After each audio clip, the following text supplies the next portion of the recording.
बिस्मिल्लाहिर्रहमानिर्रहीम।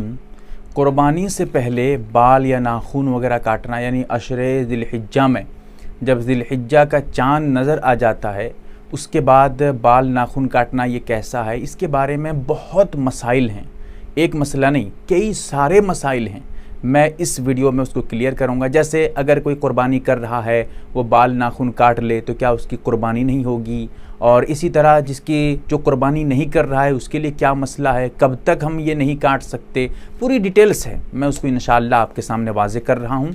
जैसा कि आप अगर देखना चाहें तो अबू दाऊद शरीफ में जिल्द नंबर 2 सफ़र नंबर 385 पे, और मिशकात शरीफ में सफ़र नंबर 129 पे, मुस्लिम शरीफ में हदीस नंबर 1977 पे, इन पे अगर आप देखना चाहें तो हदीसें मौजूद हैं। इनकी शुरुआत पे तफसीलात देखें, हाशिए पे तफसीलात देखें। सबसे पहला मसला, जो लोग क़ुरबानी कर रहे हैं, जिनके क़ुरबानी करने का इरादा है, जो क़ुरबानी करेंगे आगे चलकर, उनके लिए मुस्तहब है कि जब ज़िलहिज्जा का चाँद नज़र आ जाए, यानी पहली तारीख़ हो जाए, उसके बाद बाल या नाखून न काटें। चाहे बगल के बाल हों, ज़ेर नाफ के बाल हों, या दाढ़ी के हों, या सर के हों, या उंगलियों के हों, या पैरों के जो है नाखून हों, इनको नहीं काटें। उनके लिए मुस्तहब है। अब इस मुस्तहब से ये पता चल गया ये अमल ज़रूरी नहीं है, वाजिब और फ़र्ज़ नहीं है।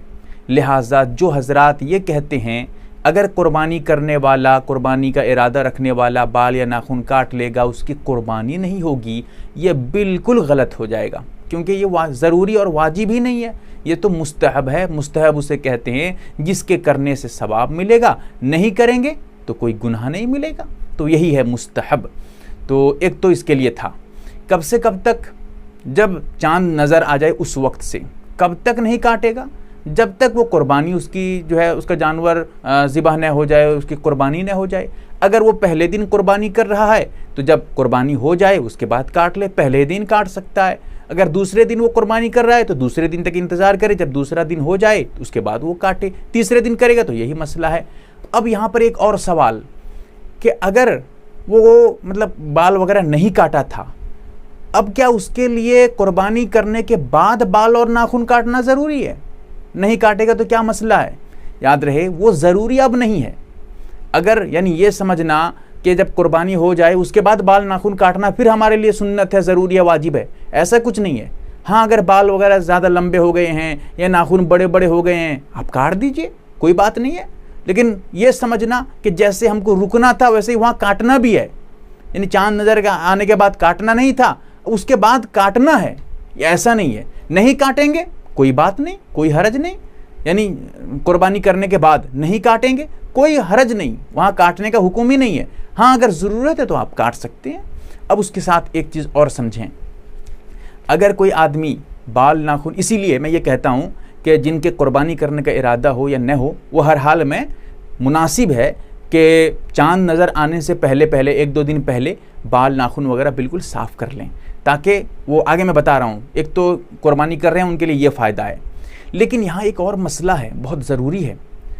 40 दिन के अंदर अंदर जो ज़रूरी गैर ज़रूरी बाल होते हैं, ज़ेर नाफ के हैं, बगल के हैं, शर्मगाह वगैरह के बाल हैं, नाखून हैं, इनका काटना 40 दिन के अंदर अंदर ज़रूरी हो जाता है, वाजिब हो जाता है। अगर 40 दिन से ज़्यादा हो जाएगा तो गुनहगार होंगे।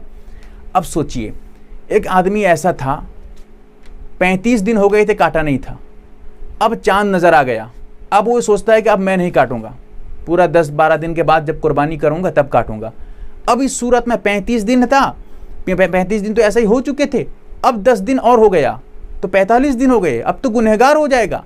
ऐसे आदमी के लिए, वो आदमी ऐसा हो कि जिसके लिए इन अशरे ज़िलहिज्जा में जो 10 दिन हैं, क़ुरबानी से पहले के 10 दिन, उसके अंदर अंदर अगर वो 40 दिन तक पहुंच जाता है तो फिर उसके लिए बाल या नाखून वगैरह काटना ज़रूरी हो जाएगा। वो काटेगा, वहाँ रुकेगा नहीं, काटना पड़ेगा उसको, नहीं काटेगा तो गुनहगार होगा। अब इसीलिए मैं कहता हूँ कि पहले ही बना लीजिए, चाँद नज़र आने से पहले, ताकि वहाँ 40 दिन का सवाल ही पैदा न हो। और एक चीज़ हदीस में आता है, अल्लाह के रसूल सल्लल्लाहु अलैहि वसल्लम ने जब बाल और नाखून वगैरह न काटने की बात कही तो सहाबा ने सवाल किया कि या रसूल अल्लाह, क़ुरबानी तो हर कोई कर नहीं पाता है, तो जो क़ुरबानी करने की इस्तिताअत नहीं रखते हैं, ताकत नहीं रखते हैं, वो क्या करेंगे या रसूल अल्लाह? तो फिर अल्लाह के रसूल सल्लल्लाहु अलैहि वसल्लम ने ये इरशाद फरमाया, बताया, जैसा कि नसाई शरीफ में रिवायत मौजूद है कि वो आदमी जो कुर्बानी नहीं कर पाता है, करने की ताकत नहीं है, वो आदमी ये जो अय्याम जो दिलहिज्जा के शुरू के 10 अय्याम हैं, अशरे दिलहिज्जा, इनमें बाल और नाखून न काटे। इसके नहीं काटने से, अच्छा ये फिर कब काटेगा वो भी आगे बता रहा हूं।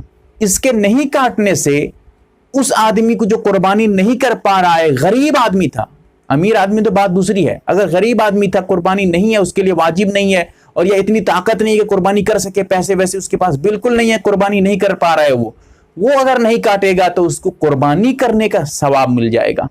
सिर्फ बाल और नाखून अगर रुका रहा, नहीं काटा इन 10 दिनों में, तो फिर उसके लिए कुर्बानी का सवाब मिल गया। देखिए कितनी बड़ी फजीलत है।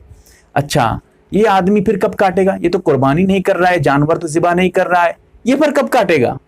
जो जानवर ज़िबा कर रहे हैं, जानवर के कुर्बानी करने के बाद, उसके बाद ये काट सकते हैं जो अमीर हैं, जो कुर्बानी कर रहे हैं। जो कुर्बानी नहीं कर रहे हैं वो कब काटेगा? वो नमाज के बाद काटेगा। जब नमाज हो जाएगी, ईद की नमाज पढ़ ले, उसके बाद काट ले, कोई बात नहीं है। नमाज तक वहां मौकूफ करेंगे। और जो आदमी नमाज नहीं पढ़ पाते हैं, बिल्कुल देहात में है, जिनके लिए बकरीद की नमाज है ही नहीं, वो क्या करेंगे?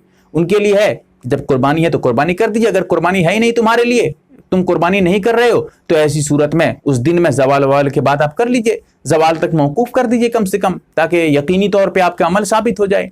तो ये पूरी डिटेल्स है जो मैंने आपके सामने रखा है, पूरी तफसील है। अल्लाह ताला हमें समझ अता करे और शरीयत का मुकम्मल पाबंद बनाए। MARB दीनी मालूमात चैनल को सब्सक्राइब करें और घंटी वाले निशान को जरूर दबाएं ताकि हमारी हर नई वीडियो आप तक पहुंचती रहे।